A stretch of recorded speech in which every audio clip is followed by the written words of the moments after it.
Bismillahirrahmanirrahim. Assalamualaikum warahmatullahi wabarakatuh.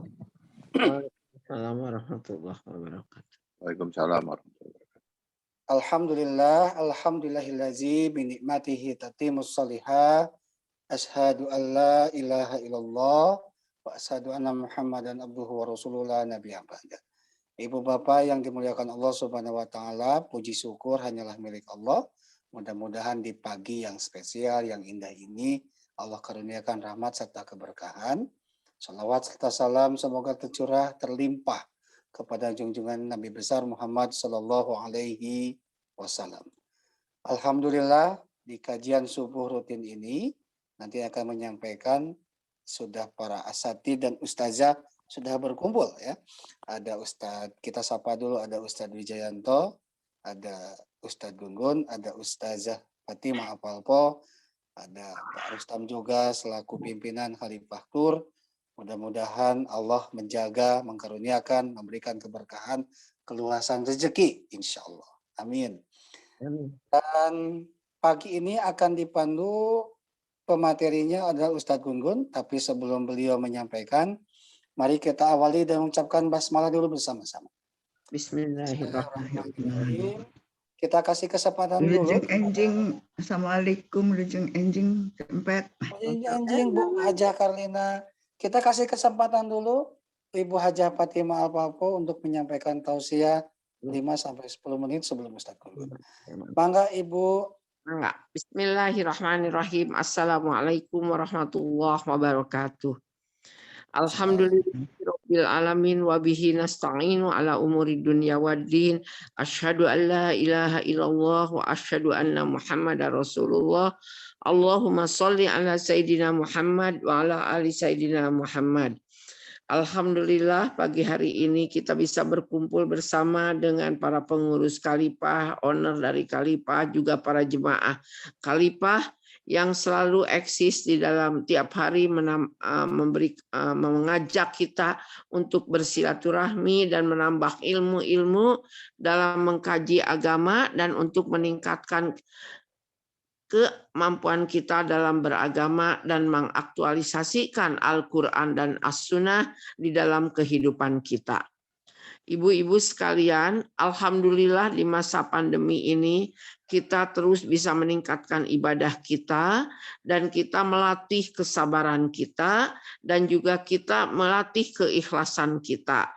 Di dalam pandemi ini jangan disia-siakan sekalipun kita tinggal di rumah masing-masing, tidak berkeliaran kemana-mana, tapi kita bisa berhadapan sambil duduk, minum kopi, minum teh pagi hari ini dengan menambah ilmu pengetahuan keagamaan.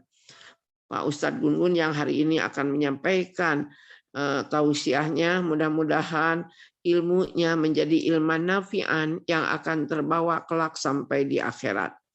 Saya hanya ingin sedikit aja menyampaikan sebagai seorang muslim, rukun iman itu ada 6. Yang pertama iman kepada Allah, laksanakan perintahnya, tinggalkan larangannya.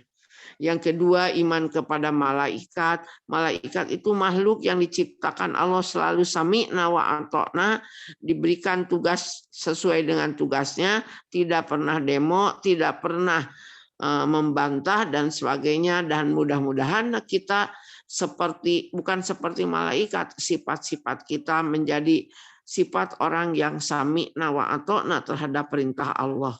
Yang ketiga, iman kepada Al-Quran.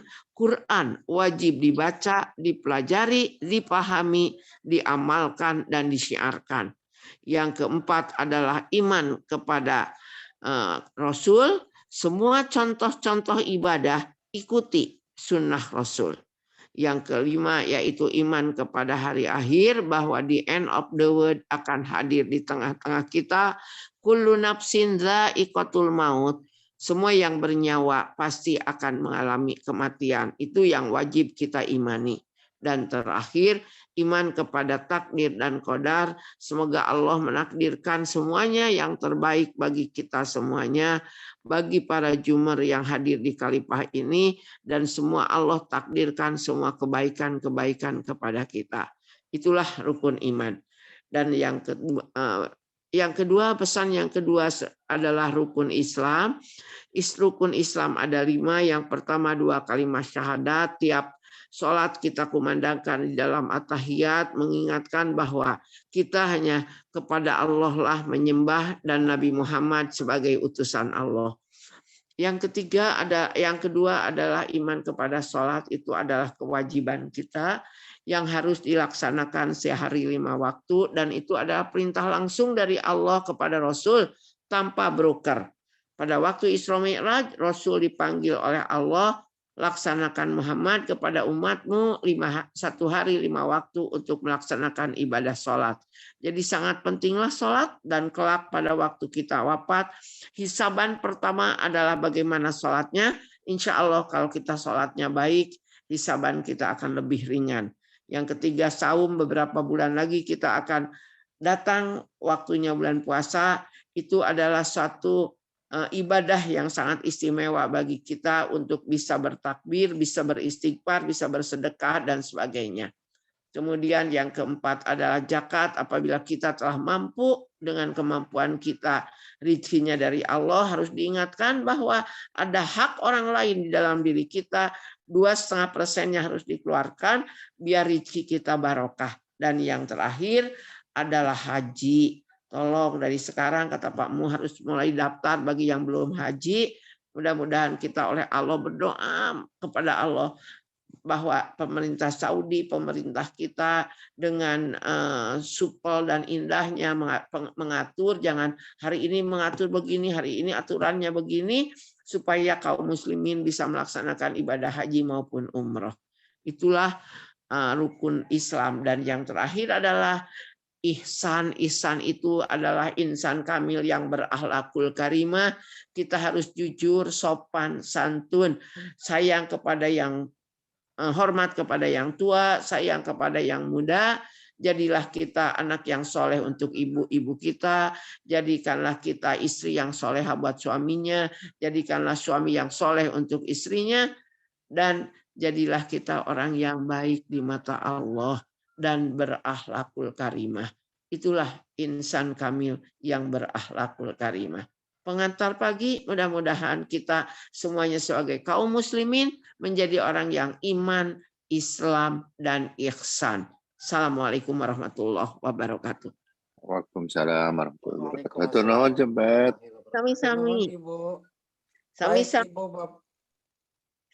Baik, Ibu Bapak yang dimuliakan Allah Subhanahu wa taala, mari kita simak.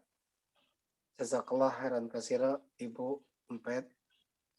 Dan kita akan simak kajian dari Ustadz Gun-Gun membahas tentang Riyadhus Shalihin ya Ustadz ya. Insyaallah. Baik.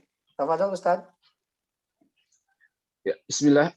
Alhamdulillah wassalatu wassalamu ala Rasulillah wa ala alihi wa sahbihi wa mawalah. Asyhadu an la ilaha illallah wahdahu la syarikalah wa asyhadu anna Muhammadan abduhu wa rasuluhu alladzi la nabiyya ba'dah. Allahumma shalli wa sallim wa barik ala hadzal nabiyil karim wa ala alihi wa sahbihi ajma'in. Ikhwati iman azani Allah wa iyyakum ajma'in. Alhamdulillah segala puji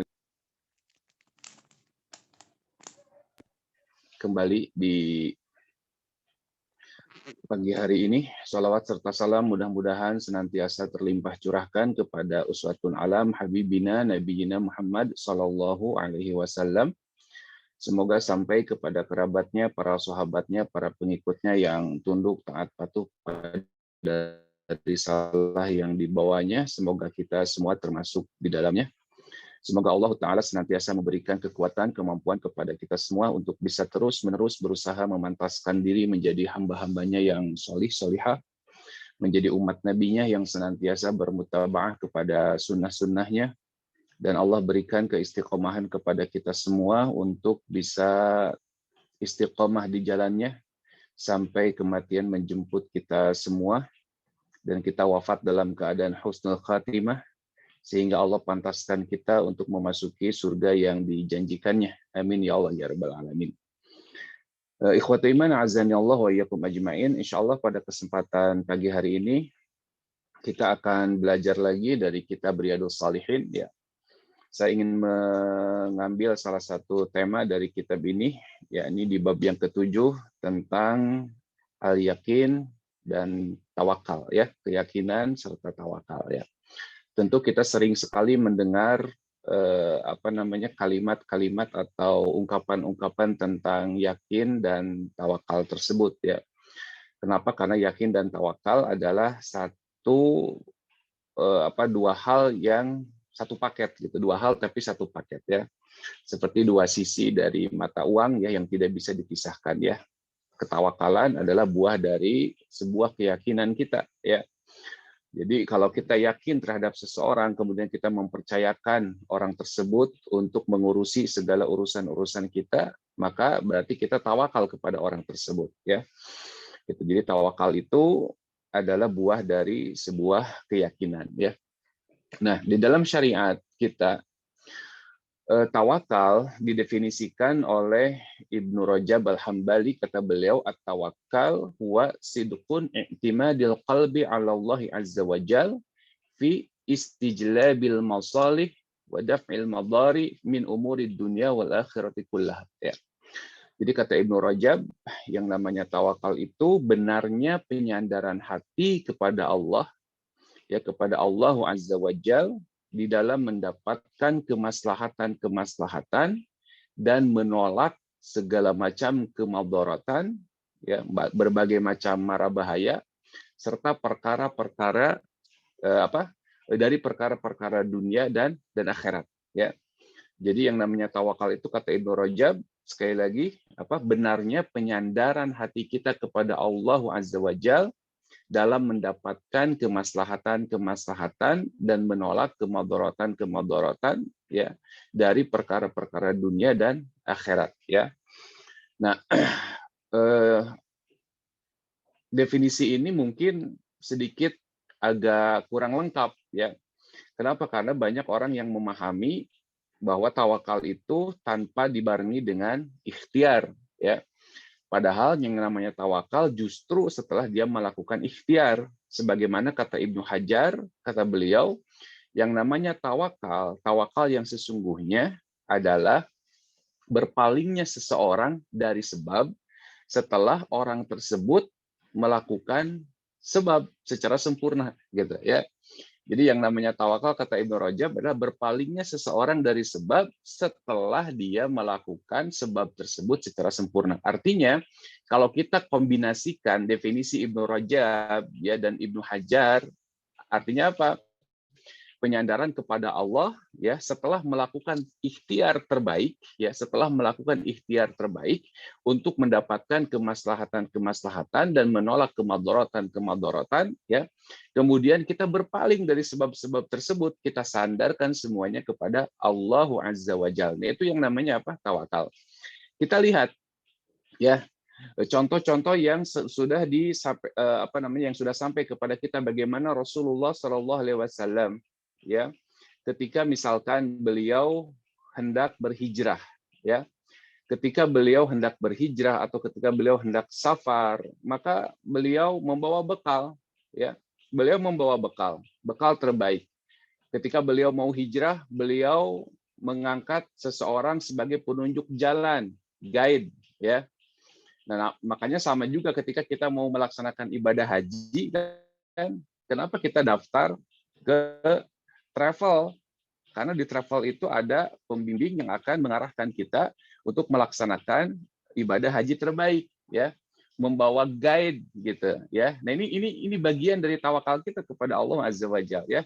Kita melakukan ikhtiar yang terbaik. Begitu pula Nabi Shallallahu Alaihi Wasallam.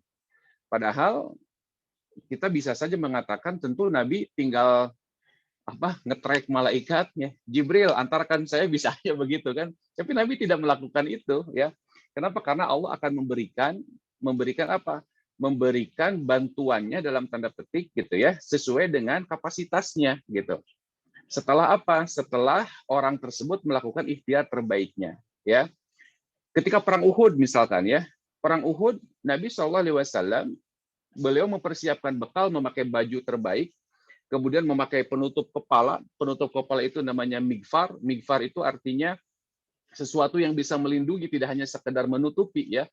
Kalau peci saya ini kan mungkin bisa disebut sebagai imamah atau kayak sorban gitu, imamah ya. Tapi kalau migfar itu helm, ya, seperti helm, tidak hanya sekedar menutupi tapi bisa melindungi, ya, itu migfar. Nah, Nabi memakai itu, pakai baju besi, pakai migfar, ya, pakai kuda terbaik, ya, dipersiapkan semuanya, ya. Kemudian kan walaupun in the end gitu ya kalah, ya, tetapi Nabi tidak kecewa dengan kekalahan tersebut. Kenapa? Karena semuanya sudah ditakdirkan oleh Allah Azza wa Jalla, sebagaimana yang disampaikan tadi oleh Cempet, ya, bahwa kita harus percaya kepada takdir. Artinya kalau kita sudah melakukan yang terbaik, kemudian hasil yang kita dapatkan tidak sesuai dengan yang kita inginkan, maka sesungguhnya apa yang kita kerjakan itu tidak akan sia-sia. Semuanya akan berbuah pahala, ya. Nah, masih banyak lagi contoh, ya, masih banyak contoh, ya, ketika Nabi SAW melakukan ikhtiar terbaiknya, gitu. Dan Allah akan memberikan bantuannya sesuai dengan kapasitasnya, tidak over limit, ya. Contoh misalkan gini, ketika perang Badar, ya, jumlah pasukan kaum muslimin itu hanya sekitar 300-an, ya. 3 kali lebih sedikit dibandingkan pasukan Quraisy, ya. Tetapi di perang Badar, ya, Jibril itu berada di barisan paling depan, ya. Jibril, Mikail, ya, penghulu-penghulu malaikat itu berada di barisan paling depan, ya. Tetapi mereka tidak mengerahkan kekuatan seluruhnya, gitu. Kenapa? Karena kalau mengerahkan kekuatan seluruhnya tentu, ya, episodenya selesai, tidak akan ramai, habis itu orang-orang kafir, ya, gitu. Tetapi ya disesuaikan saja dengan kapasitasnya, ya. Kapasitas kaum muslimin artinya kaum muslimin tetap berjuang, karena kalau misalkan malaikat itu mengeluarkan kemampuan seluruhnya, ya tinggal ongkang-ongkang saja mungkin, ya, kaum muslimin, ya, tinggal ngadoa terus, gitu kan. Dan mungkin sampai sekarang juga masih banyak orang yang berkeyakinan salah tentang makna tawakal tadi, ya. Tidak mau berusaha, ya, cicing, ya, diam aja, gitu, ya. Nah, ini juga kekeliruan. Ketika sakit misalkan, ya, ketika sakit dia hanya diam saja, ya. Ketika sakit dia hanya doa saja, padahal doa itu harus dibarengi dengan usaha, ya. Kecuali kalau dia memang tidak mampu lagi berusaha. Nah, ini beda bab ini, ya. Tapi kalau orang itu masih mampu berusaha, kalau orang itu masih jaguaringkas, ya, jaguaringkas itu masih punya kekuatan, masih punya energi, maka dituntut oleh syariat supaya dia melakukan yang terbaik, ya. I'malu ma tutiqun, ya, bekerjalah sekemampuan kalian, begitu. Ya, ini tawakal. Makanya ketika Umar Ibn Khattab, ya, pernah didatangi oleh sekelompok orang dari Yaman.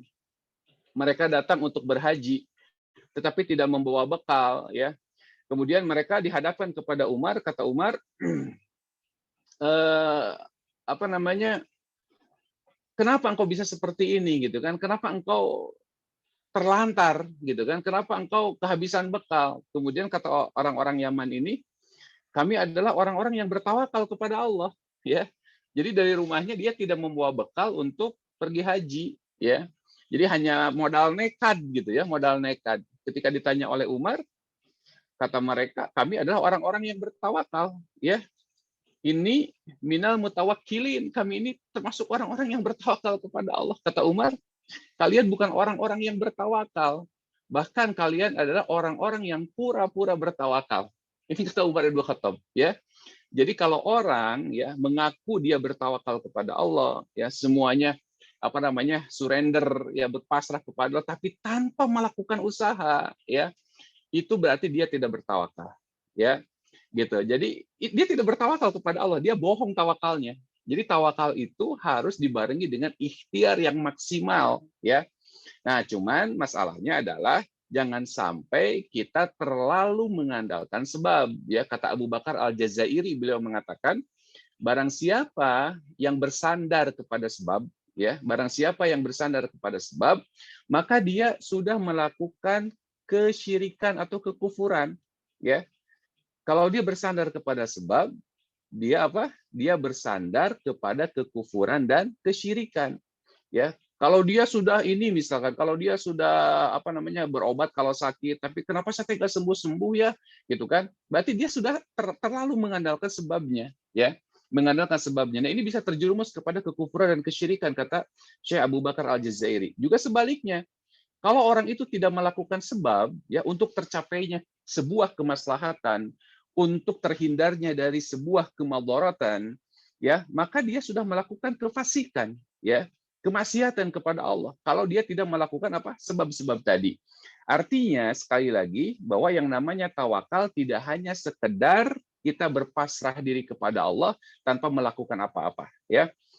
Contoh lain misalkan ketika Rasulullah SAW bertanya kepada salah seorang di antara sahabat-sahabatnya, di mana unta kamu? Ya, kata sahabat ini, untaku ada di depan masjid, ya, gitu kan? Apakah kau sudah mengikatnya? Aku bertawakal kepada Allah. Apakah kau sudah mengikatnya? Kata Nabi. Kata orang ini, belum, ya Rasulullah, gitu kan? Karena aku bertawakal kepada Allah.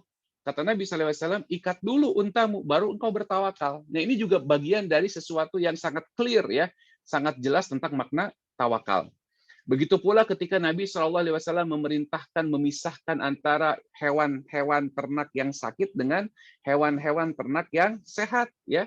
Kata Nabi pisahkan, ya, pisahkan, ya, pisahkan antara hewan yang sakit dengan hewan yang sehat. Ini kan bentuk dari ikhtiar, ya. Baru setelah itu kita tawakal kepada Allah. Nah, bentuk tawakalnya seperti apa? Dalam hadis Nabi yang lain, tidak ada penyakit yang menular kecuali atas izin Allah, ya. Kata Nabi begitu, tidak ada penyakit yang menular kecuali atas izin Allah. Setelah apa? Setelah kita melakukan tadi ikhtiar-ikhtiar terbaik, ya. Tetapi kalaupun kena juga, nah jangan kita bersandar kepada sebab, gitu, ya. Kenapa? Karena kalau kita bersandar kepada sebab, padahal kan sudah dipisahkan dengan yang sakit. Kenapa masih tertular juga? Nah, itu mah qadarullah wa masya'a fa'al.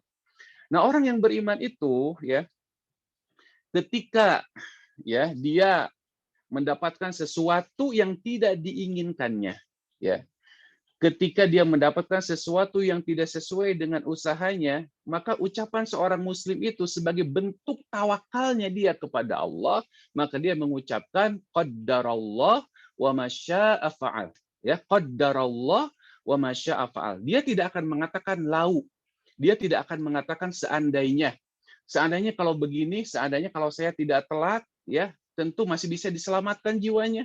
Seandainya kalau saya bisa menolongnya, seandainya kalau saya tidak telat ngasih transferannya, misalkan, ya, tentu dia akan terselamatkan, bisa terbeli obatnya. Itu lau, ya.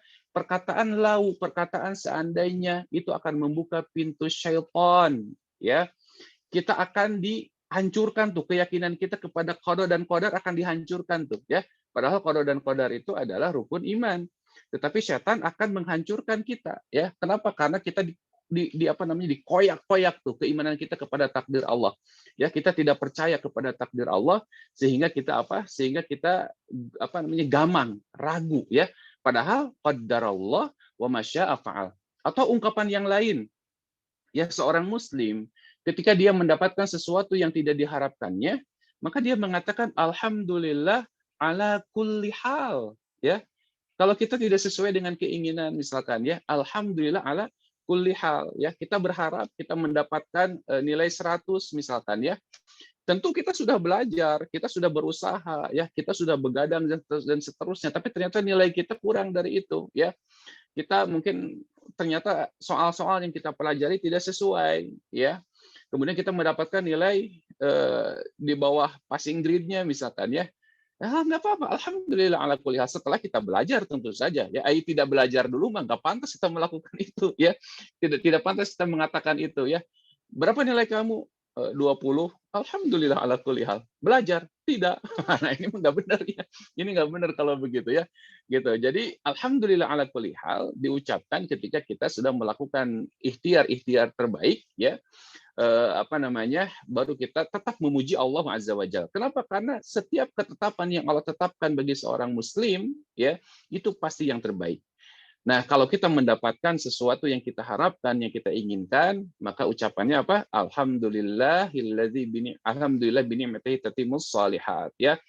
Gitu. Itu ucapan-ucapan yang seharusnya keluar dari mulut seorang muslim, ya. Nggak boleh, ya, dia mengatakan seandainya, apalagi seandainya itu tanpa diawali oleh ikhtiar yang terbaik, ya. Melakukan ikhtiar yang terbaik saja, ya, dilarang kita mengatakan seandainya, ya. Seandainya kalau saya lewat jalan ini tentu tidak akan kejebak macet, ya. Seandainya kalau lewat jalan sebelah sana tentu kita akan datang lebih cepat. Nggak boleh itu, ya. Haram bagi seorang muslim mengatakan seperti itu, ya. Tidak boleh, ya, gitu. Ikhwatu iman azani Allah wa iyyakum ajma'in, ya. Ada sebuah ungkapan, ya, sebagai apa namanya, akhir dari perjumpaan kita pada pagi hari ini, ya. Insya Allah kita nanti akan lanjutkan. Ada ungkapan yang sangat menarik, ya, dari siapa? Hatim Al-Asam, ya, Hatim Al-Asam. Ya, kata beliau ketika ditanya bagaimana, ya, engkau bisa tawakal, bagaimana kita bisa mengamalkan sikap tawakal itu, ya, bagaimana engkau menanamkan diri, menanamkan apa namanya, sikap ketawakalan kepada hati engkau, ya. Kemudian kata Hatim Al-Asam, ya, beliau menjawab dengan 4 hal, ya. Kata beliau, rizkiku itu tidak akan dimakan oleh orang lain, ya, maka aku tidak resah, ya. Nah, ini bentuk ketawakalan, ya. Orang yang bertawakal tidak akan khawatir kehabisan rizkinya, ya. Kalau misalkan kita ada makan-makan, ya, kemudian kita harus sholat dulu, ya, dia tidak akan ketakutan. Karena ada orang-orang yang tidak mau sholat dulu karena takut kehabisan makanan, ya, takut kehabisan prasmanan, takut kehabisan nasi kotaknya misalkan, ya. Dia tidak mau sholat dulu. Padahal kalau orang yang bertawakal itu, ya, rizki kalau sudah menjadi rizkinya nggak akan diambil orang gitu loh, ya. Jadi kata beliau, ya, rizkiku tidak akan dimakan orang lain. Kalau sudah menjadi rizkinya, itu pasti akan kemakan oleh kita. Maka aku tidak resah, kata siapa? Kata Hatim Al-Asam. Ya, jadi rizki tidak akan tertukar. Nggak ada istilah tertukar rizki. Ya, bukan sinetron, ya, anak yang tertukar, apalagi istri yang tertukar, ya, nggak mungkin itu ada, ya, gitu. Kemudian amal yang kedua, amalku tidak akan dikerjakan oleh orang lain. Maka akulah yang mengerjakannya. Nah, ini menunjukkan ikhtiar terbaik, ya. Hasil itu, ya, sesuai dengan usaha kita, ya. Jadi kita tidak akan mendapatkan hasil yang dikerjakan oleh orang lain. Makanya kata Hatim Al-Asam, amalku tidak akan dikerjakan oleh orang lain sehingga akulah yang mengerjakannya. Nah, ini ikhtiar terbaik, ya, usaha terbaik. Nah, kemudian yang ketiganya, kata beliau, kematian akan datang kepadaku secara tiba-tiba, baghtatan, ya, kematian itu akan datang secara tiba-tiba. Maka aku harus segera mempersiapkan kebutuhannya, ya. Karena kematian itu, ya, datangnya tidak memberitahu mau sehat, mau sakit, mau tua, mau muda, mau dewasa, mau bayi, itu pasti diincar dengan yang namanya kematian. Nah, bagi orang-orang seperti kita-kita ini yang sudah kena kewajiban taklif, sudah balik, ya, bahkan sudah mau menjemput kematian, maka tentu harus lebih mempersiapkan diri. Nah, itu bentuk mewakilkan kita kepada Allah Azza wa Jalla, memperbanyak amal, ya, gitu. Dan yang keempat, kata beliau, aku sadar, ya, bahwa diriku berada dalam pengawasan Allah. Maka aku malu berbuat maksiat kepadanya. Orang yang bertawakal adalah orang-orang yang senantiasa menjauhi segala sesuatu yang bisa mendatangkan murka Allah. Dan murka Allah itu bisa berbentuk kemadaratan, kesengsaraan, ya, setiap segala sesuatu yang tidak kita inginkan. Nah, salah satu sebabnya adalah kita bermaksiat kepada Allah. Jadi kalau kita seret hidupnya, ya, kalau kita susah terus, mungkin salah satu penyebabnya adalah kita sering melakukan maksiat kepada Allah Azza wa Jalla. Ya, itu saja mungkin, ya, untuk tausiah pagi hari ini. Mudah-mudahan bermanfaat, ya. Alhamdulillah, ya, kita tadi sudah diawali oleh Bumpet, ya. Mudah-mudahan bisa memberikan pelajaran dan juga ilmu nafi', ya, ilmu yang bermanfaat kepada kita semua, insya Allah, ya. Alhamdulillah demikian, silakan dikembalikan Baik, lagi kepada terima Ustaz kasih Muhammad. Ustadz Gun-Gun. Ada satu pertanyaan, tapi kita akan sapa dulu, mumpung masih ada di Zooming, ya. Assalamualaikum Ustadz Wijayanto. Waalaikumsalam Pak Mo. Nah, boleh ngasih tahu sih, ya, 5 menit saja. Mumpung Dialog belum. dulu aja Pak Mo. Oh, siap kalau gitu. Baik, Ustadz Gun-Gun. Wijayanto, 5 menit kultum. Kita masuk ke pertanyaan dulu, Ustadz, ya. Ada pertanyaan dari Pak Haji Umar nih. Hidup itu real, maka penyikapannya realistis, wajib. Nggak terjebak pada kekonyolan. Apakah memang begitu atau bagaimana, Ustadz, pendapat Ustadz? Gimana? Ulangi lagi, coba. hidup itu real, maka penyikapan realistis wajib. Enggak terjebak pada kekonyolan. Apa begitu? Ini saya agak gimana ya? Betul, iya. Mungkin saya bisa tangkap ya. Artinya ya hidup itu realistis ya. Artinya kita harus melakukan usaha-usaha terbaik ya. Kita harus melakukan usaha-usaha terbaik ya. Ikhtiar terbaik, ikhtiar maksimal. Makanya kan kalau kita lihat tuh ya, bimbingan maksimal, fasilitas optimal. Ya, itu kan realistis itu kan sebetulnya kan. Itu kan bagian dari realistis hidup ya. Nggak boleh kita terjebak kepada kekonyolan ya, mau rezeki tapi diam saja, itu konyol itu ya. Kenapa? Karena kita bukan, kecuali kalau kita sudah di batas maksimal kita. Contoh misalkan ketika Nabi Musa alaihissalam ya. Ketika Nabi Musa alaihissalam ya, beliau diperintahkan oleh Allah ya untuk memukulkan tongkatnya ke lautan ketika dikejar oleh Firaun. Apa korelasinya? Ya, korelasinya apa? Ya, kalau menurut logika kita, ya itu sebetulnya kekonyolan ya. Tetapi itulah usaha maksimal yang bisa dilakukan. Tetap Allah menuntut ikhtiar maksimal, sekalipun hanya memukulkan tongkat ke lautan, tapi akhirnya kan terbelah. Contoh lain misalkan ketika Siti Maryam dalam keadaan hamil tua, ya. Siti Maryam dalam keadaan hamil tua, kemudian disuruh menggoyangkan pohon kurma, ya. Jangankan Siti Maryam, Kang Muh saja ya, yang berat badannya bisa lebih berat daripada pohon kurma, tidak ya. Ya, itu nggak akan mungkin itu ya. Kurma itu bisa jatuh buahnya, nggak mungkin, tapi itulah ikhtiar maksimal yang bisa dilakukan. Do it gitu ya, do it dulu gitu, jadi lakukan dulu ya, adapun nanti hasilnya serahkan kepada Allah. Jadi kita tidak boleh pasrah yang konyol gitu, betul ya, tidak boleh pasrah sebagaimana yang tadi ya, yang disampaikan oleh Umar Ibn Khattab ketika didatangi oleh orang-orang Yaman ya. Allah taala alam, mungkin itu maksudnya ya. Baik, mudah-mudahan bisa menjawab dari pertanyaan tadi Pak Umar ya. Ada dari Ibu Nina Maulani. Assalamualaikum warahmatullahi wabarakatuh. Ustadz izin bertanya, bagaimana kita tahu bahwa suatu hal yang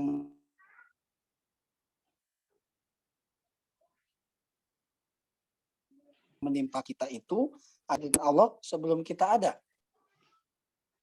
Ya, tadi terputus Pak Ustadz, terputus, punten.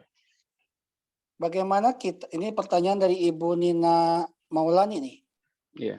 Assalamualaikum warahmatullahi wabarakatuh. Izin tanya Ustadz, bagaimana kita tahu bahwa suatu hal yang menimpa kita itu adalah akibat perbuatan dosa kita atau berupa hukuman, atau memang sudah takdir ditetapkan Allah sebelum kita ada? Iya, betul ya. Gini, ilmu Allah itu kan meliputi semua hal ya.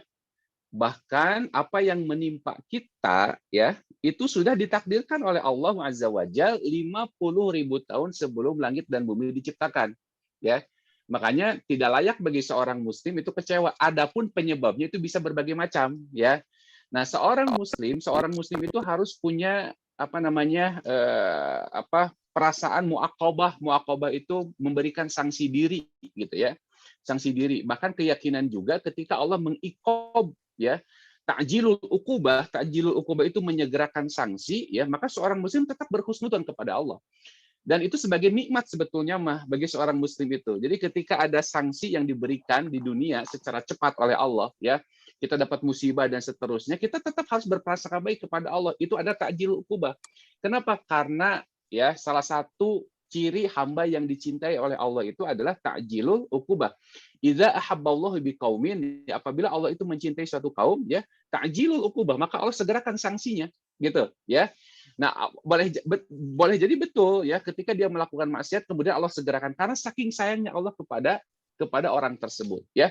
Tetapi kalau kita bicara takdir, maka apapun yang terjadi, maka itu sudah ditakdirkan 50.000 tahun sebelum langit dan bumi diciptakan. Bukan sebelum kita diciptakan, tapi sebelum langit dan bumi diciptakan. Adapun tadi penyebab-penyebabnya, ya, itu sebagai bentuk introspeksi diri kita ya, supaya kita tetap berhusnuzon kepada Allah, supaya kita tetap melakukan yang terbaik, dan setiap musibah yang menimpa kaum muslimin itu pasti berbuah pahala dari kesabarannya gitu kan, dan seterusnya.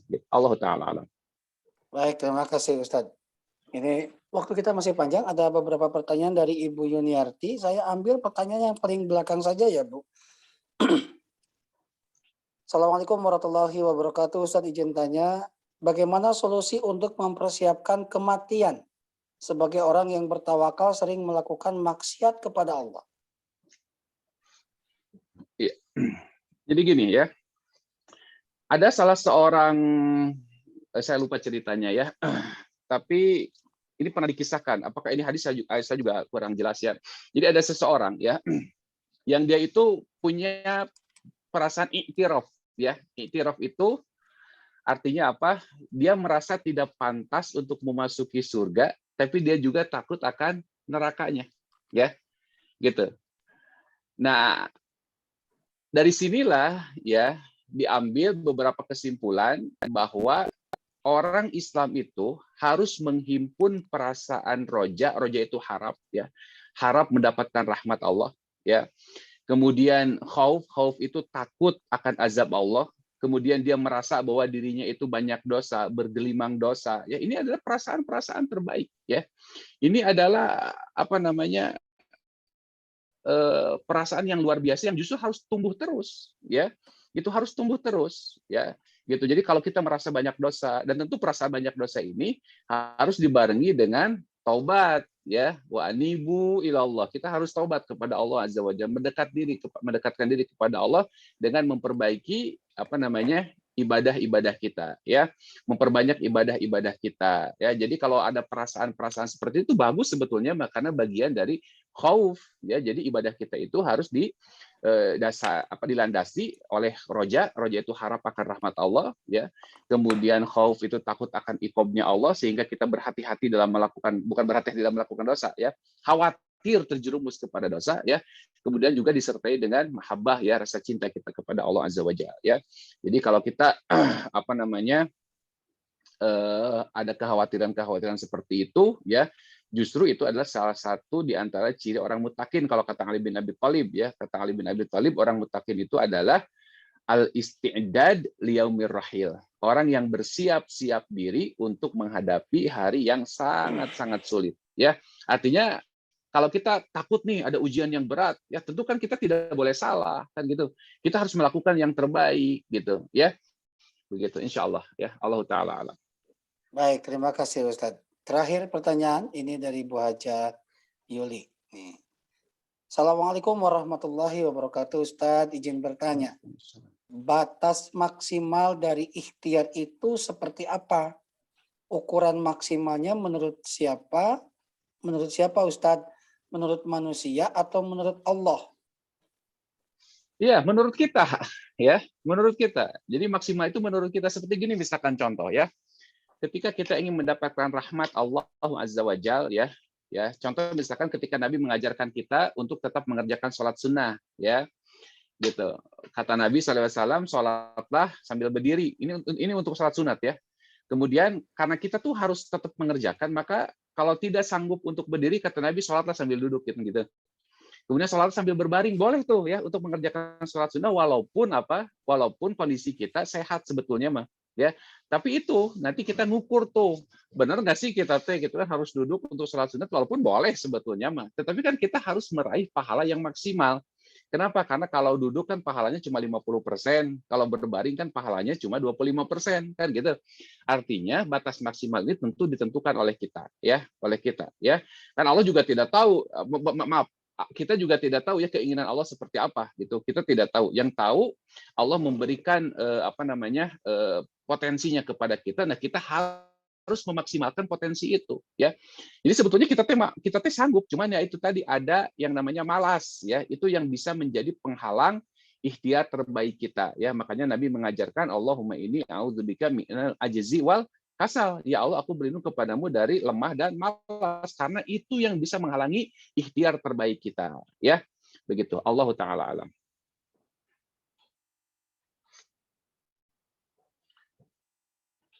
Mute Pak Mu. Baik, itu adalah pertanyaan terakhir dari Ibu Haja Yuli. Sambil masih ada waktu, kurang lebih 15 menit ke depan. Saya ingin mengingatkan jika berkenan Bapak dan Ibu dapat mengisi absensi kajian subuh, sudah ada di kolom chat. Mudah-mudahan Ibu Bapak bisa mengisi ya. Baik, ini ada pertanyaan. Bentar, saya ingin, karena pertanyaan sudah Ustadz, saya ingin menyampaikan sesuatu perihal Khalifah berbagi ya. Sebentar.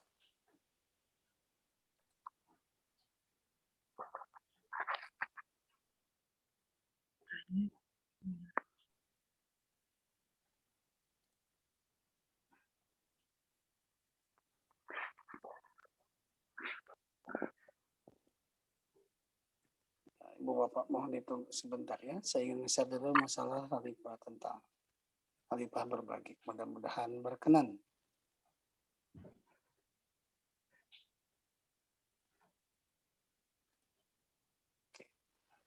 Baik, Ibu Bapak yang dirahmati Allah, kita tahu tanggal 4 memang sudah ada kejadian tentang meletusnya erupsinya Gunung Semeru. Dengan ini Khalifah berbagi menggalang dana donasi untuk membantu saudara-saudara kita yang ada di Kabupaten Lumajang. Mudah-mudahan Ibu Bapak berkenan membantu untuk ikhtiar lebih melatih diri kita, menyisihkan sebagian rezeki kita. Mudah-mudahan sedekah sekecil apapun menjadi bekal kelak kita di akhirat dan menjadi wasilah mengundang rahmat serta keberkahan Allah Subhanahu wa taala. Donasi ini insya Allah nanti kita akan sampaikan. Rekening yang akan digunakan itu rekening sesuai dengan yang ada di kajian subuh. Ya. Terlalu kecil.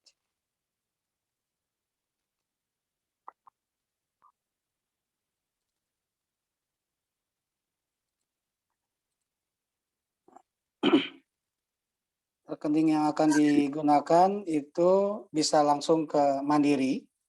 Nomor rekeningnya sudah ada di 13100117050 atau juga bisa ke Bank Syariah Indonesia 713073562. Ini atas nama Pak Muk ya. Mudah-mudahan berkenan bisa menyisihkan sebagian rezeki kita. Ustadz, itu saja iklannya. Terakhir, mudah-mudahan ada Punya Bapak nomor rekeningnya. Kenapa Ibu? Diulangi nomor rekeningnya. Nomor rekeningnya. Baik, sebentar ya Bu.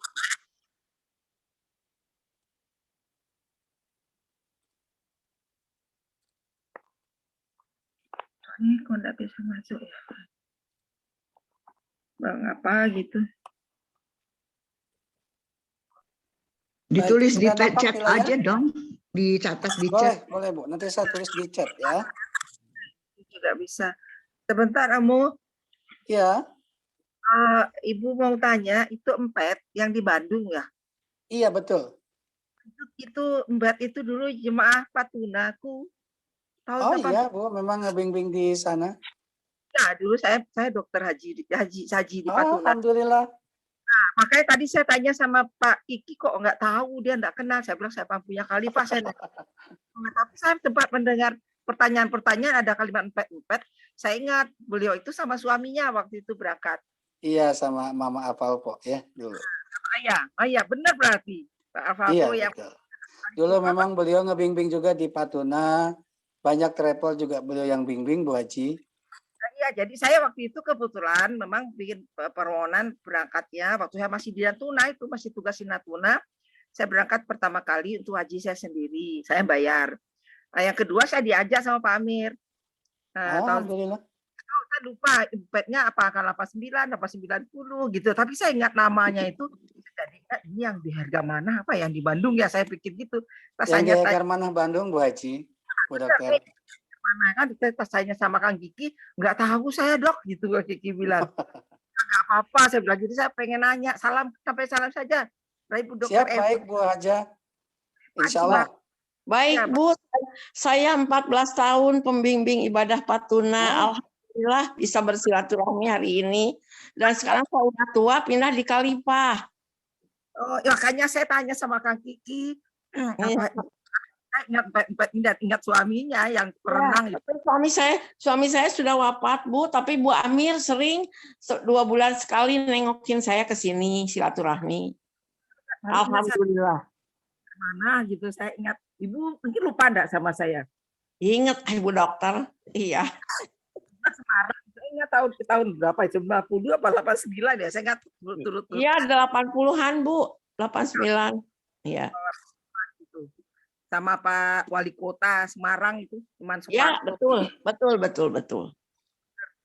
Ya, sampai ketemu lagi, Pat. Pengajian jadi mempertemukan kita. Alhamdulillah, ya. Alhamdulillah. Boleh Ibu masuk sekarang di Kalipah kalau mau nyumbang dana karena Kalipah selalu membuat aksi sosial, ya. Ya. Tadi saya tanya nomor telepon. Saya juga suami saya sudah meninggal, Pat. Oh ya, alhamdulillah. Kemarin pas COVID itu. Jadi saya kemarin sama Mama Emma udah rencana mau berangkat lagi tanggal 16 Maret 2020. Waktu itu. Karena kan ulang tahun Patuna kan. Terus habisnya karena COVID kan batal.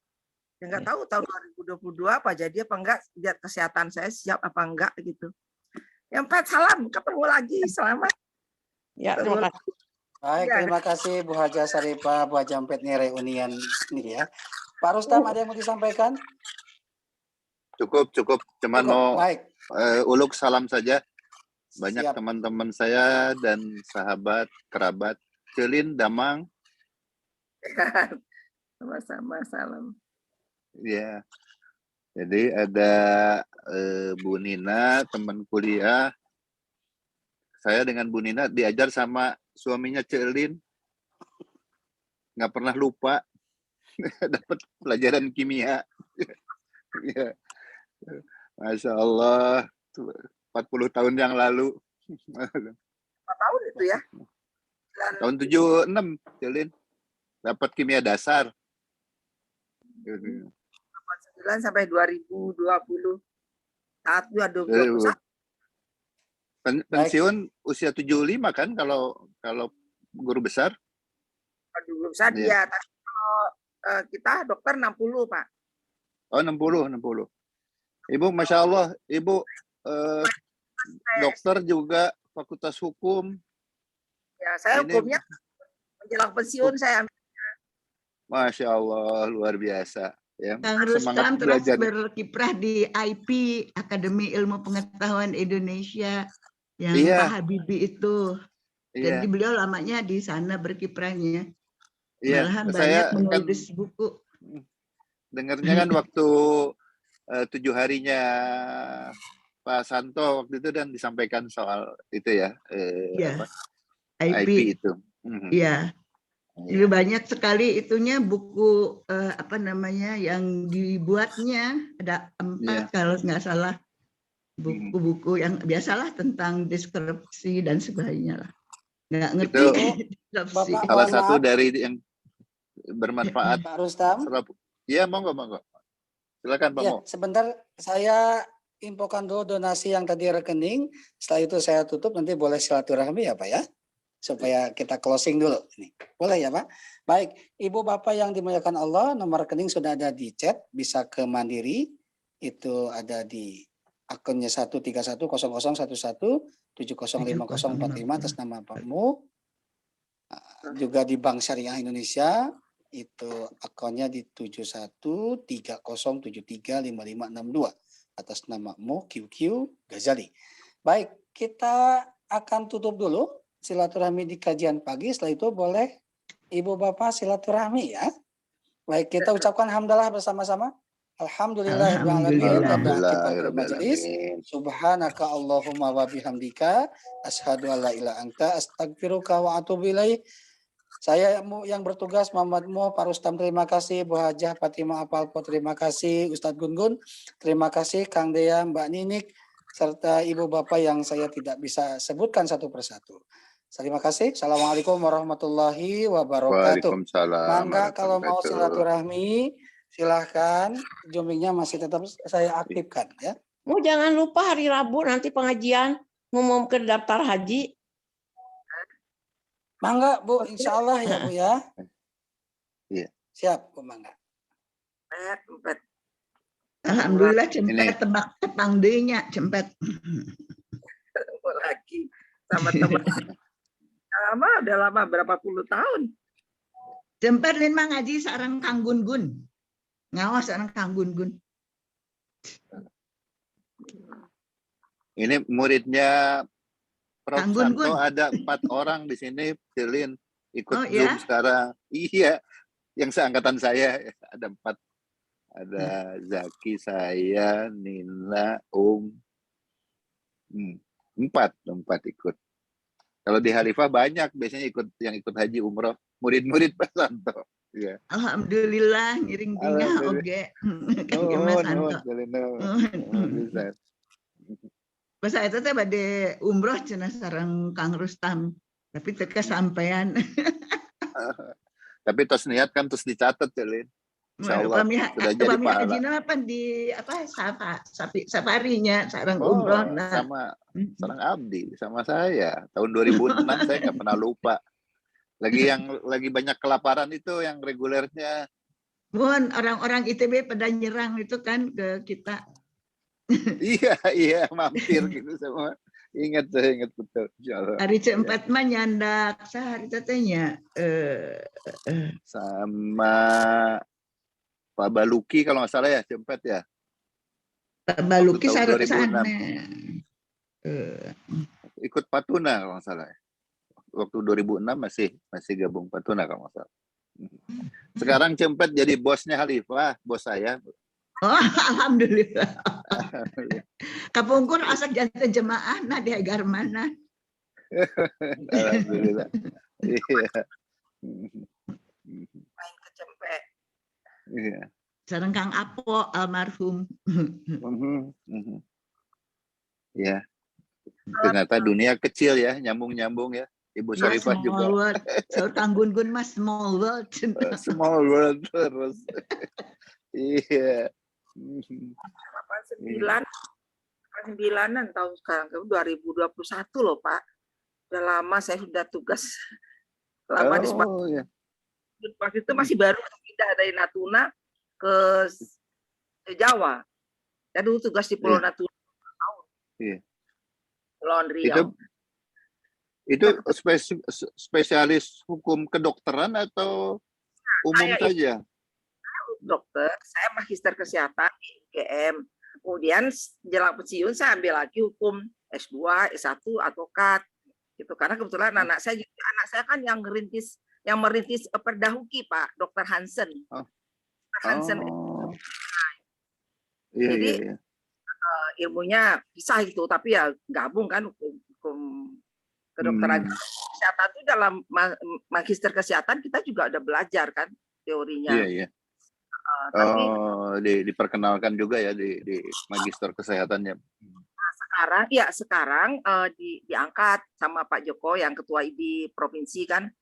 Waktu itu dia ngajak anak saya juga mulai aktif di advokatnya dan juga dokternya gitu. Iya, iya. Jadi, akhirnya tuh dia tahu bahwa Hansen ini anak saya dan anak suami saya Dr. Irwan yang spesialis bedah, karena beliau kan spesialis bedah pada waktu papanya meninggal. Iya, iya. Ya Allah, saya tidak tahu, berarti ini ikut mamanya ya, karena suami kan bedah dan gitu loh. Kalau aku kan orangnya cerewet. Cerewet suka cerita gitu kan. Ya, situlah semuanya enggak tahu kita semua kadarullah kok. Iya. Saya juga kalau ketemu empet ini saya pernah dengar dari pertanyaan dan dari penjelasan di saat terakhir ada kalimat empet gitu loh.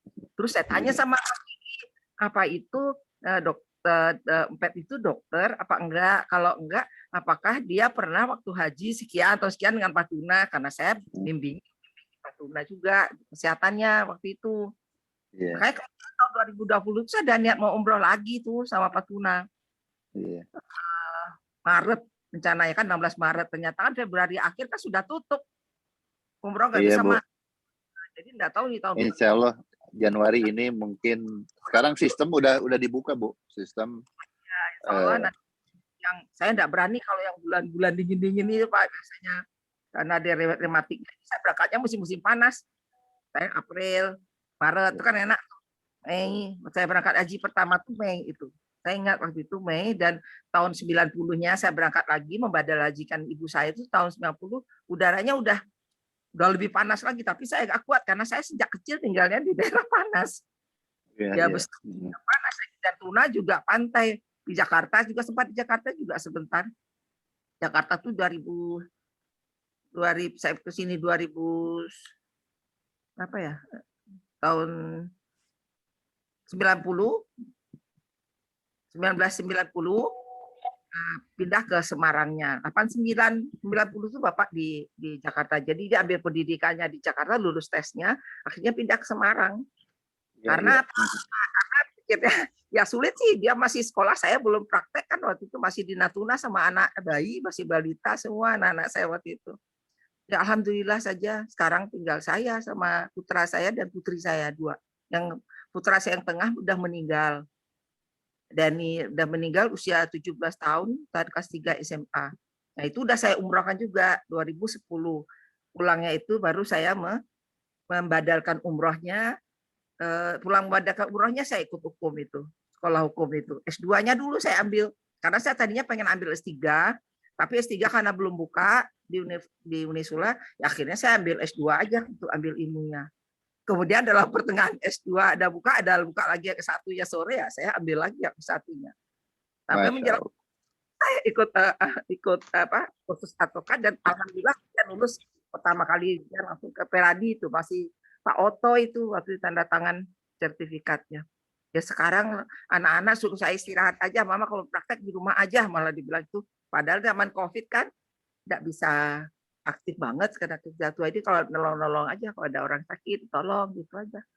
Ya salam sama Empet, kangen banget tuh saya sama suami. Baik, saya sampaikan Bu, sudah live group kalau nggak salah. Iya. Kang Rustam Iya. Pak Santo. Iya Bu, saya nggak akan pernah lupa sama beliau. Lagi hajinya sabar sekali ya. Ngajar juga santun. Hampir nggak pernah dengar marah. Kalau di rumah gimana, Celin? Yang marah mah Kardina. Mas Santo mah nggak pernah marah. Iya, saya nggak pernah lihat beliau marah. Saya selalu punya rasa hormat dan kagum pada dosen, guru, ustadz, ustazah, karena ilmunya dibawa oleh kami sampai mati dan disebarkan oleh banyak orang. Insya Allah masuk ke dalam salah satu 3 hal yang pahalanya tetap mengalir kalaupun sudah tiada yang bersangkutan. Ya. Amin ya rabbal alamin. Hatur nuhun. Dosen, iya, dengan tulus saya sampaikan ini, bukan hanya sekedar ilmunya tapi cara berpikir juga gitulah. Tanpa dosen, guru, ustadz, ustazah, mungkin kita belum tentu seperti sekarang ini. Ya. Iya. Hormat yang tinggi, salut yang tinggi sekali. Ya. Iya. Hatur nuhun. Kami Celin. Kami ya. Iya. Dan orang-orang yang tetap semangat untuk kuliah seperti Ibu Sarifah ini luar biasa, Masya Allah. Ya. Iya. Yang muda-muda harus bercontoh. Bayangkan dari dokter jadi sarjana hukum, masih ambil S1, S2. Masya Allah. Namun orang mah esteler pengen tanya. Terus Celin. Kabujeng teler gitu mah, esteler. Aduh, luar biasa. Semangatnya itu loh, Bu, ya. Yang susah gitu, yang susah. Baik, Pak Mo. Ya. Parantosnya assalamualaikum. Mohon. Waalaikumsalam. Hatur nuhun. Terima kasih untuk semuanya. Terima kasih ya untuk semuanya. Baik, mangga ya. Saya kembalikan Pak Mo, silakan Pak Mo kalau mau ditutup grupnya.